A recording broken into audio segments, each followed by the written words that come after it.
Thank you very much, Paris. Thank you very much, guys. This is a very important and interesting panel. We have the opportunity today of having here 6 couples of champions, let's say. On one side, 3 of the main companies in the energy field. And does it work? Does it work? Or? Yeah? Okay. And on the other side, 3 brilliant startups with which these companies are working. So I'm very glad to introduce you Luciano Tommasi from the Enel Group. He's the leader of the Enel Lab. Luciano, can you come here, please? Please. And Alex Barberá, the CEO of MIRUBEE, the startup incubated by the Enel Lab.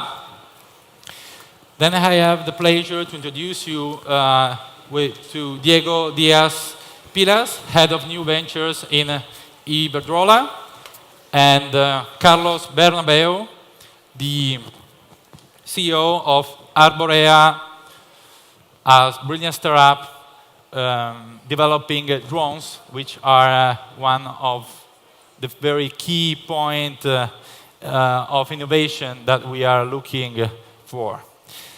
Then I have the pleasure of introducing you Iñigo Palacio, head of REPSOL Energy Ventures, and Carlos Sotelo, CEO of SCUTUM, a brilliant startup working on the development of electric bikes.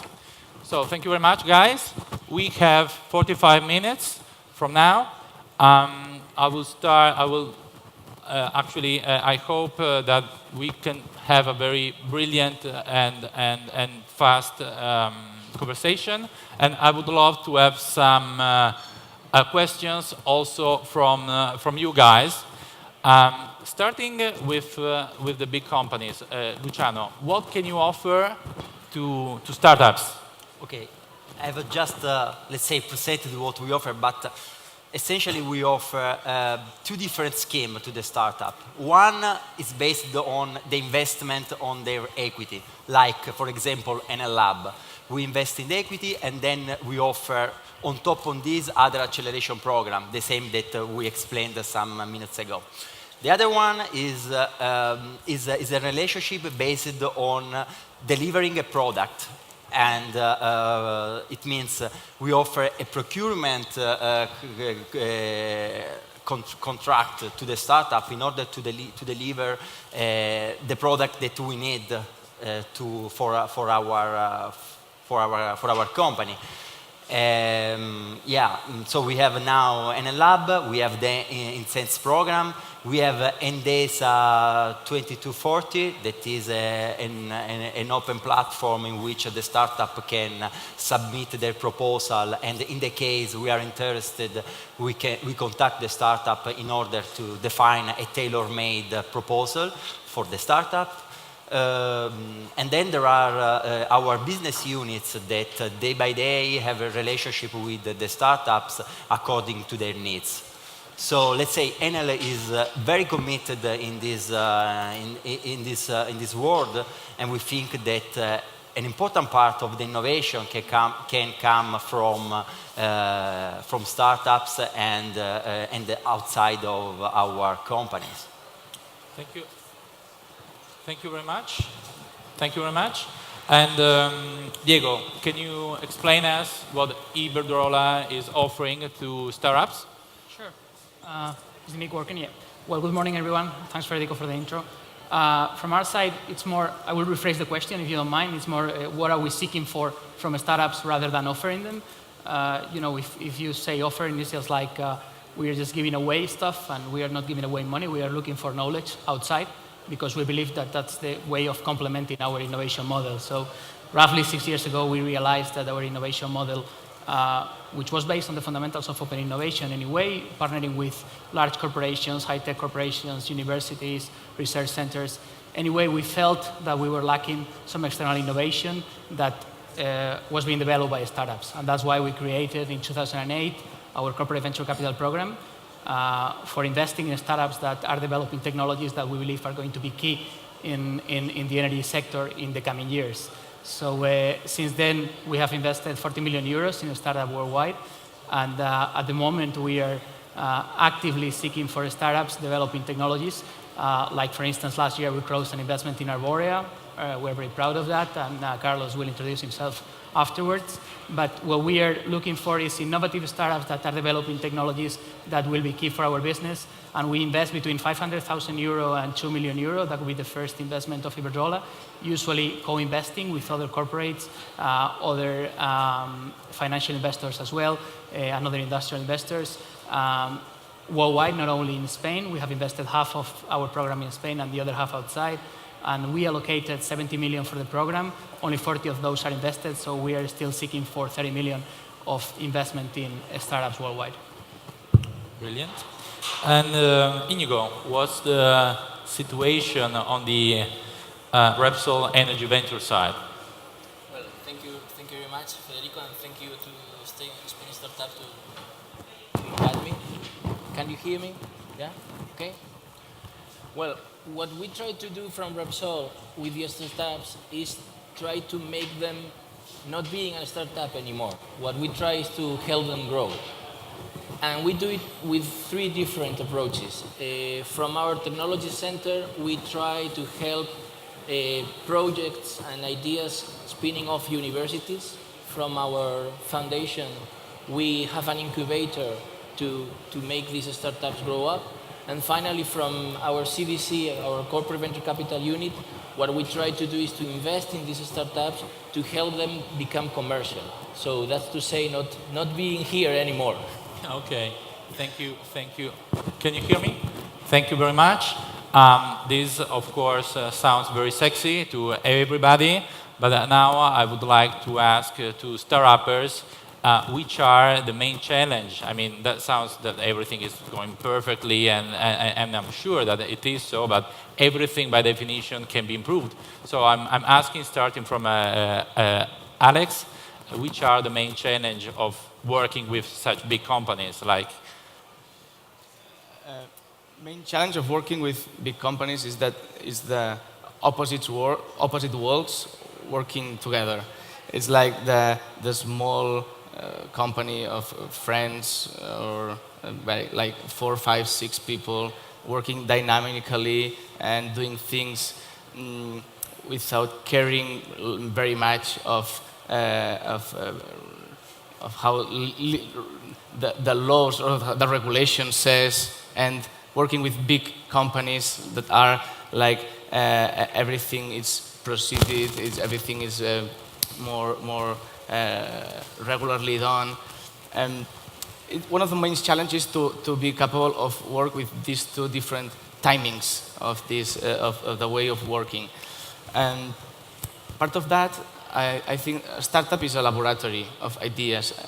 A laboratory is a try and mistake, and a try and mistake. And then startups need to be agile to test, and we are not afraid of testing. And when working with big companies, we have to be allowed to do this try and error. And we don't mind to commit mistakes. We don't like it, but we are brave in this sense. And this is what startuppers, I think, most need, this room of this freedom of game or for playing, you know. Thank you very much. You are definitely right. And I'd like to ask the same question to Carlos. What about your point of view on the SCUTUM side? Okay, thank you very much for inviting us. SCUTUM is a very little project but very ambitious project to build to become a scooter electric company that produces scooter around Europe. This is first, and for us, in the first point was for possible to do an industrial project. We know perfectly that we need big partners for really make an industry, and REPSOL give us. REPSOL in the past is one of the biggest players in the mobility, and for sure REPSOL wants to be in the mobility in the future, and I think there is the perfect partnership for building a really industry in the scooter, no? Electric. No? I think this is what we give us, what REPSOL gives to SCUTUM is the capability in the management, the financial first, the management, and the daily, and that me surprise from REPSOL is that they are daily management, and every day we are working together.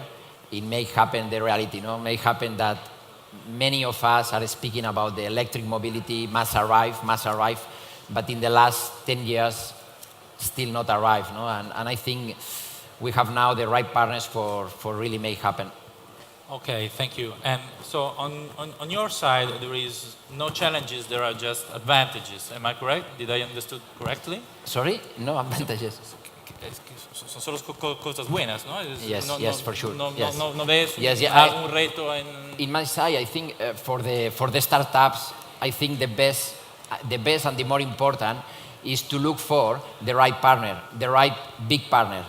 And if you are not with the right partner, for sure you have only a short time of period, no? Definitely. And I think in our case, we make a letter for the kings, and we say for electric mobility, for a industrial, we need a energy company on board.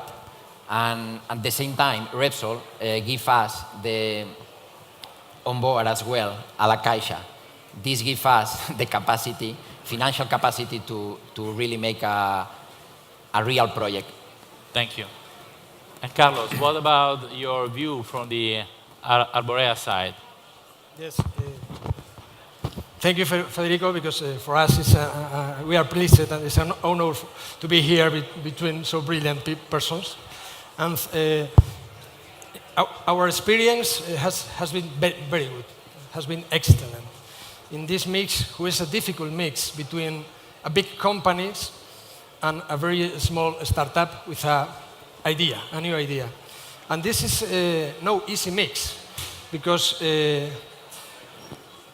to build together one project with a big company and very small company is not easy. But I think this venture capital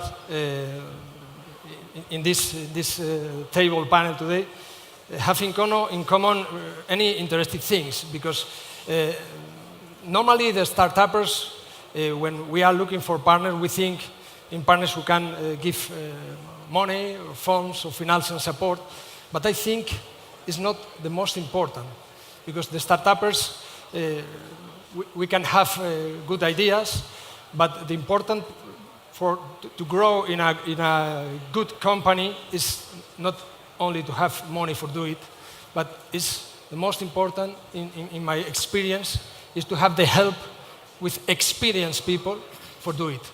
And these venture capitals, like IBERDROLA per se, or in our case, give us the help with very high-level human resources for help in this process. Not only supporting with funds or financial support, but also with experience, contacts, ideas. And this is the most important, in my point of view, of this kind of projects together. It's a difficult mix. It's a difficult mix because this big company have design processes for joint big companies. We are painful and we Yes, the big venture capitals have the processes designed for joint normal companies, and that means the processes are very difficult, or could be very difficult for small startups.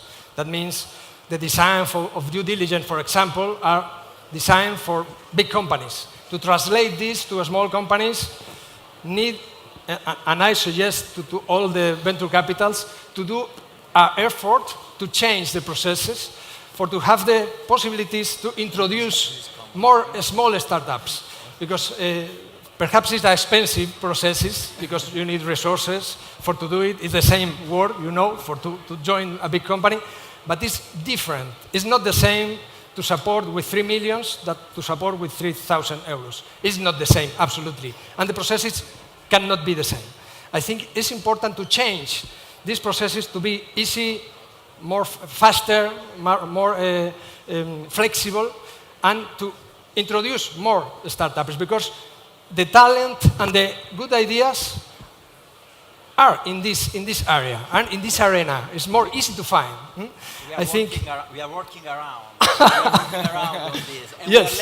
we are learning from Yes. with you, honestly. Yes. We guys are Okay. like Alex or you. I think we can change this process to have our DNA. the chance to increase the number of small startups with talent, for help him for build strong companies, not only with the funds, but also with the things who I told. And to change the processes to do it faster and cheaper also. Because, you know, when you create a small startup, you have a very small window to do the things what you have in the mind, especially if you are in technological areas. You have the time of your window is very short. You cannot lose your time in bureaucratic processes who are necessary for joining a big company. It's different area. It's other problem. I think we can change these processes for have more startup in the big companies, because I think it's a great value.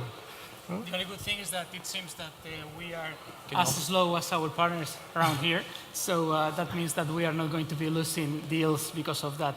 That's the only good thing. No, but I agree with you, Carlos. I think, and we have discussed this a number of times, there's a lot of value that big companies bring to small companies. But obviously, there's a lot of things that we need to do before investing and during investing, like reporting and this type of stuff, that slows down the business. And it's not probably the most effective way of doing things. So obviously, getting a large partner is always a balance, and there's always a decision, and I think it's important for you guys to decide when are you engaging with a large partner. It's not just the money, it's also the time that you are dedicating to this large partner, and the risk that you are taking by dedicating this time, so you have to be very sure that you are picking up the right partner, and I agree with you. Yes, yes, of course. Okay, guys. Thank you very much. That sounds pretty interesting. Alex, on your point of view, what would you suggest to these guys, to startuppers, that what they could do in order to get in touch and to work with big companies like the Enel Group, like REPSOL, and like Sorry again. What would you suggest to these guys, to startuppers? What they could do, what they would do in order to get in touch with big companies? What would you envisage based on your experience? I would say, first of all, don't be shy. I mean, everyone has ever thought of something that could be improved. Everyone has ever had an idea of something that could be a good business or something, a process that could be improved. And it's a matter of starting, taking the white paper and writing some lines and describing it, and having that there to go to a contest like you organized, or a REPSOL or IBERDROLA or whatever. Go to a contest, present your idea, and listen to that feedback. If that first contest is not going to succeed, then you can try to another contest. It's plenty of opportunities. Then you try, and sooner or later, someone will hear you and someone will give you some money to try to test that idea. And it is a very exciting trip that you will never regret, for sure. You don't care if you succeed or not. I mean, of course, you prefer to succeed, but even if you don't, you will be very happy for having tried that. I don't know any entrepreneur that regretted for having tried that. No one told me ever. Thank you. Carlos, what's your view on? Yes, similar, Alex. And if I can address something, I think is very important for the entrepreneurs is to know if your project have some protection or some EPs, some intellectual properties. I think this is very important for protect your future business. No? I think it's another idea. Okay. And what's your view based on your experience, Carlos? My experience has been excellent, and I can tell to entrepreneurs who are thinking and looking for the way for work in this area.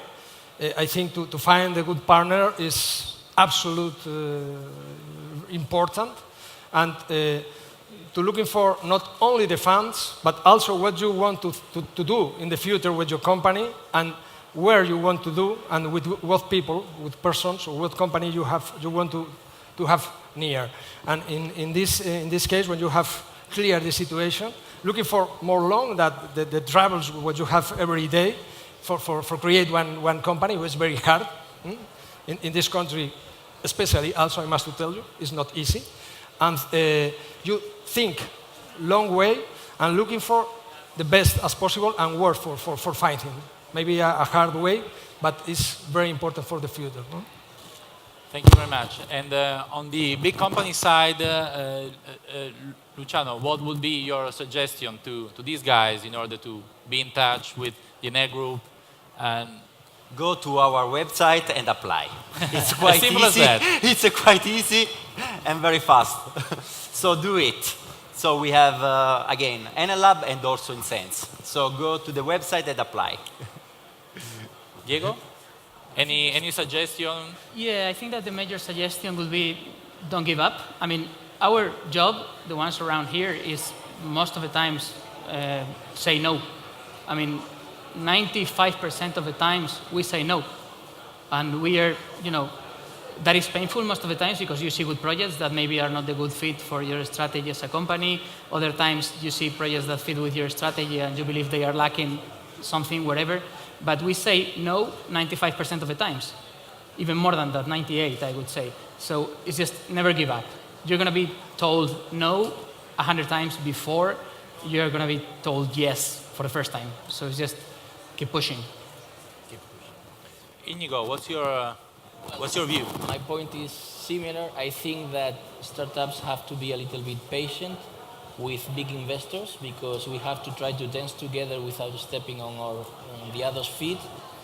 And they have to understand that it's not just about investing money, it's about trying to figure out at what extent these startups can really fit in the strategy of the big company and try to work in order to find out the way to do projects together, not just to invest and go to boards, but to work together in projects, to commercial or at least near to commercial projects. And well, I think it's Amazon who said that what they have to do is to work very hard, to have fun, and to make history. Okay, thank you very much. So for the time being, we have seen that there is many good things and some issues that can be and will be getting better and better. And I was wondering on the startup side, what maybe the big companies could offer more than they do in order to even improve the relationship between a big company and a small one. Besides the part of the money, besides what yes. we have been dealing so far. The money is the gasoline. No, but in our particular case, I speak in our particular case, we were very technical people with without any knowledge about business, and we really appreciated the NL University or the formation, the courses, the training that we received to go from the technical idea to the business idea.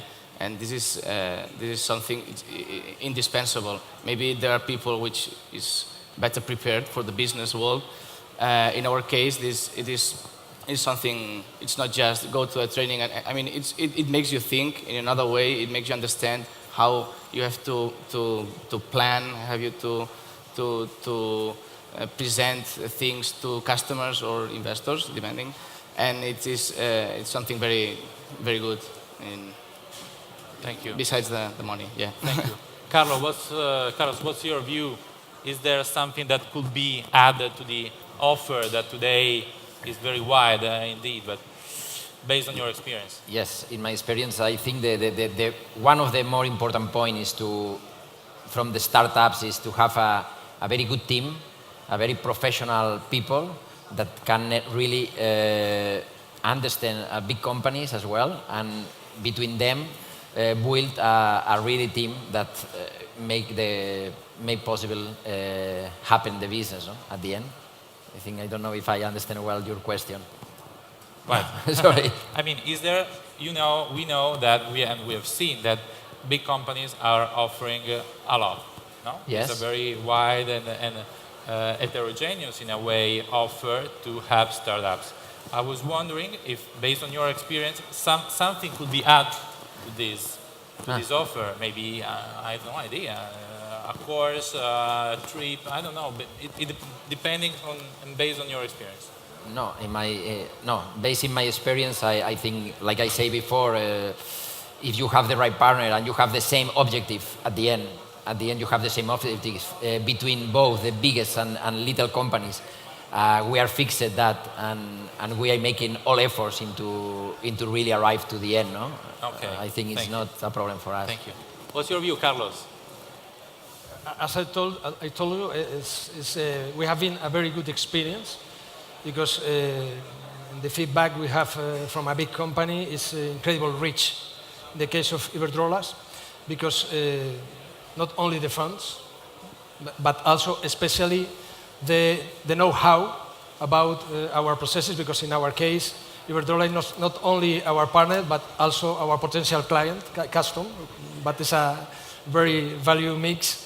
And we have extraordinary, excellent access to the know-how, very difficult to find in many cases. We have the help of absolute brilliant technicians who are join us in every moment for financial aspect, technical aspects, running the daily company things. And we have also the possibility of support in many things, marketing areas, or in press, or in many things. I think to have the chance or to have the support of any of this venture capital is to be very happy for a small company, of course. Sure. Thank you. Yes. Thank you very much. Coming back to the big companies, which are the main advantages and challenges of working with this small startup? I'm turning back the first question to you guys, to the big companies. Yeah, okay. As you can see, they are disruptive. They don't care that we have invested money. So if they have some problem, they say to you, hey guys, there is this problem, there are a lot of procedures. And this is a way also for us to understand that maybe there are some process that we need to change, there are some approach that we need to change, there is a culture that must be more entrepreneurial in our companies. So speaking with persons that are not from a big company like us, help us to understand that there is something that we have to change, and sometimes they give us a direction. So this is then there are a lot of other benefits coming from the technologies that they are developing. But I guess that one of the most important things is the culture that they share with us. We learn a lot about this. Thank you. What's your view? Yeah, well, I definitely agree with you, Luciano. I think that there's a difference in culture in many things, like startups are more flexible, more agile. Our processes are not usually properly set up to deal with these companies. Any people in procurement in one of our companies, I'm sure that before they give a purchase order to a startup, they want the startup to have made a project somewhere else, and they want external experience and external references. And this is obviously a pain for a company that is starting and is looking for these references. So it's a bit of a chicken and egg in that sense. But other than processes, I think that the major clash and the thing that indeed we are trying to change with working with these guys is how risk takers we are. Large companies, we are not risk takers usually. I mean, we have a good position in the market. We are somehow cash cows. We make a lot of money with our position. And it's very difficult internally to persuade people to be risk takers. And I think that the relationships with these kind of startups helps internally people to realize that they have to be risk takers if they want to be in the business in 10 years. So I think that's the major challenge. Iñigo. My point is, again, very similar. I think that being in touch with the startups really makes us increase our own internal entrepreneurship. it's a privilege to be able to be close to people like Carlos with one idea and one focus and one project, and to be able to run it alone in the first times, and then trying to have good partners with him. I think that it is really needed to do that inside the big companies, because innovation is everywhere. It's not just inside of us. It's good for us not to look at our own belly every time, and this gives fresh blood to our organization. And the problem is, as I said before, that we have to really understand each other. Big companies have to accept the risk, to accept the risk of failing, and the small company has to understand that, there's some fitting to be done. But I think it is really, really useful for both parts to come together. Okay, thank you very much. One more question to each of you guys. We've seen that all the startup ecosystem, someone say that is living kind of a bubble.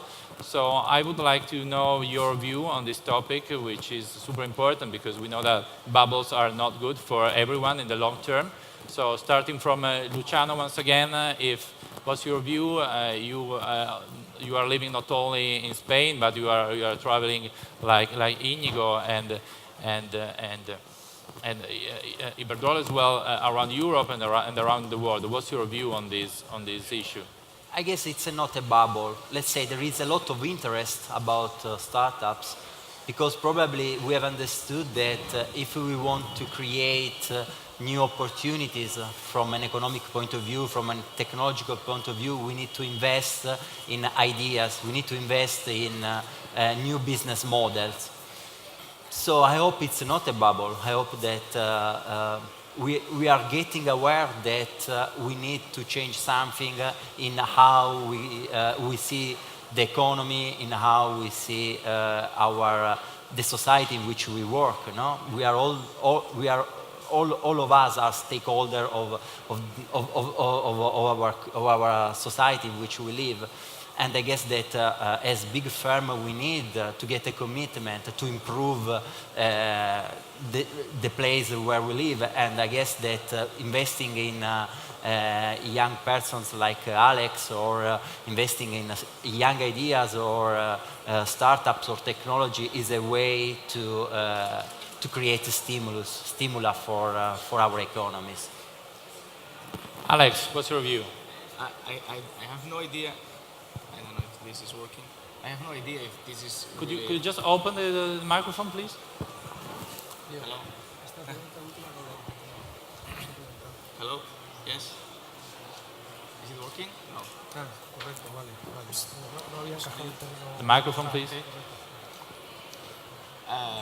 I have no idea if this is a bubble or not, but in any case, if money is going to this field of the startup, in any case, I think it's money well invested, because something good always come out from investing in people that wants to create things new, and they put all their effort in making something. I mean, I think it's always good news that money comes to that field.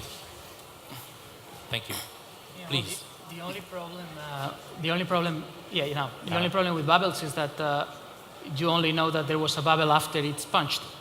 So I would say, well, if we narrow it down to Spain and to the field of energy, like energy tech startups, I don't think there is a bubble. On the other hand, I think that we are needing more projects, because there's money around the table available, and there are not enough projects, particularly in technology related to energy. If we are moving to elsewhere, particularly in the States, maybe valuations of startups have been on the rise, both in IT and also in energy over the last couple of years. And it's not bad for the founders, obviously, and I agree with you that if money is coming, take it. In the proper time, that's it. But I think investors, we need to be careful, particularly in the US, where valuations are going, and we are very careful when we make an investment decision that the company is actually worth what we are paying for it. And I think it's just being responsible as investors, and particularly as large corporations, we have to. So the answer, is there a bubble? I don't know. In Spain, definitely, I think valuations are not on the rise. I think they are reasonable. In the US, they are on the rise. That's all I can say. Thank you very much. Carlos, what's your view? I think speak about the bubbles in Spain is a risky way because we have a lot of maybe. But in the area of startups or development and research, I think we have in a opportunity time for thinking in special any areas, for thinking a startup and for try to find the help of strong companies we have in Spain and other countries. And I think maybe in any areas, a little bubble in research and develop investigation on other areas. Especially we think about public funds, but thinking in a startup and companies, I think is not so easy because to create now one startup depends of big work, really big work, and that is not a bubble, it's a reality. No? And I think in this moment we must to think and these possibilities, opportunities for create employment and for work and create richness with the startups is a reality and is necessary to support from all the society possible different areas. It's important. Thank you. Iñigo, what's your view on this hot topic? I'm not really sure if there's really a bubble or not, but I'm sure that between real entrepreneurs and real people with good ideas, there are pretenders. And we have to be wise enough to get rid of them and try to only work with real people with real projects. Definitely. What's your view? Okay, yes, my own point of view is that near, I don't know how many percentages, but near all ideas from the entrepreneurs can be successful. And it's only a question of pushing. It's only a question of find the funds, find the right partners. It's only this. No? If you see in the world, I am a follower, I think many of us, a follower of Apple, and of Steve Jobs. And he always say that his successful was because he always was pushing with his idea, trying to find the right time, trying to find, the right people, trying to find the right financial, trying to find. No? I think this is my own idea. No? Thank you very much. So we have 9 minutes left. I was wondering if there is any question from you guys, from the public?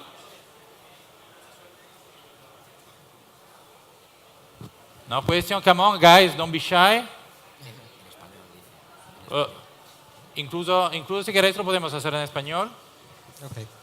So I wanted to ask all of you guys, why if within large organizations the intra-entrepreneurs find a crazy amount of resistances and antibodies to innovation, why and how can the startuppers, the external entrepreneurs overcome those barriers when the people within, with a higher knowledge supposedly of the logic inside, cannot?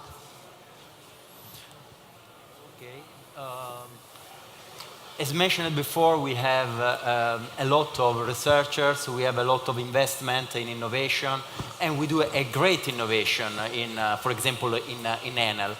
But there is a problem related to our size. Sometimes we are not able to see what it's happening, I don't know, in the garage underneath our companies, for example, no? Or sometimes we are able to improve the technology that we already have, but we are not able to understand the new technology trends, no? So having a relationship, creating an ecosystem with the startup, creating an open innovation platform in which we get together our know-how and their disruptive business idea, this helps to understand what's happening outside. No? They are a kind of sentinel of the outside world, and they tell us, okay, guys, it's happening this. Let's focus on this technology or in the other one. For example, when we start our origination process, in order to scout technologies, for us is a big investment also understanding the kind of business plan that we receive. Because let's say that we are focusing a lot on photovoltaic, for example, but we receive a lot of application from wind energy. Maybe we say, hey guys, but why we are focusing on photovoltaic and outside are arriving a lot of business plan on wind? Maybe there is something that we need look at. So this is the reason why we need a startup. Not because we are not able, we don't have know-how for innovating. We are able, but we need to understand which are the trends outside our companies. And this is the main asset that they provide us. Please. No, yeah, I think it's an excellent question with a difficult answer. I think it's difficult to expect that you can be successful bringing in external innovation if you are not able to properly manage internal one. And I think it's an excellent question. To give a positive answer to that, I think that one of the things that the startups count on for achieving this process is us around the table. I mean, they have their own somehow account managers within the large corporations, in the people managing the startup and venture capital programs, because we are the ones, and it's our job to be able to bring this innovation towards the company. And likewise, large innovation departments within corporations, it's their job to be able to make sure that the channels are there so that the people is able to be a proper entrepreneur, as you are saying. But there's not an easy answer. I think that both have to be managed at the same time and with the same idea. It doesn't make sense to look for external innovation whereas you are not managing the internal one. So you have to have a model, and both sides have to be complementary. Otherwise, there's no point in focusing on startups if you are not fostering the people internally that has the ability to collaborate and to bring value to your company. Iñigo, what's your view on this? In my point of view, there are two main.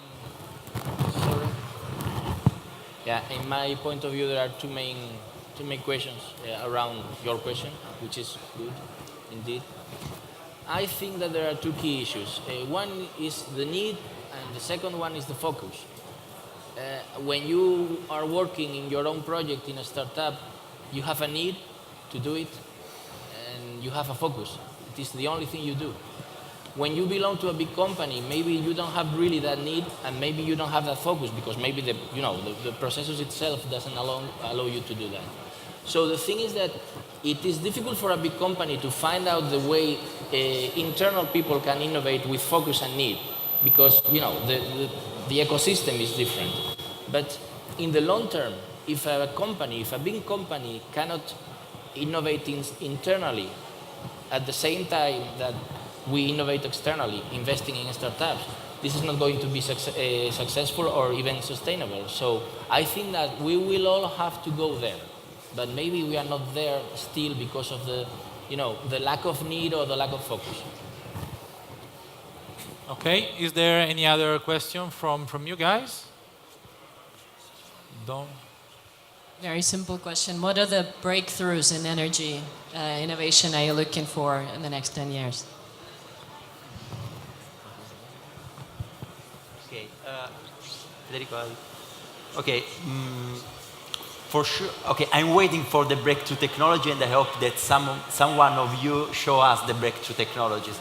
But according to the signals that we are collecting from the markets, I guess that now we are very focused on big data, Internet of Things.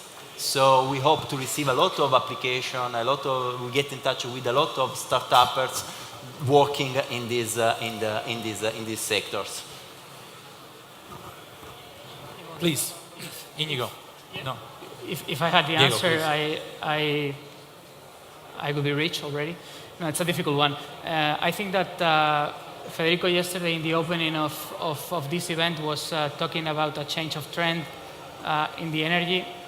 I don't know if this change of trend is already happened or will happen over the next few years, but there is a possibility that the way we know energy today will change, in the sense that rather than having large generators and just consumers, consumers are going to be an active part of the energy system in the future. And this is an option that we need to be ready for.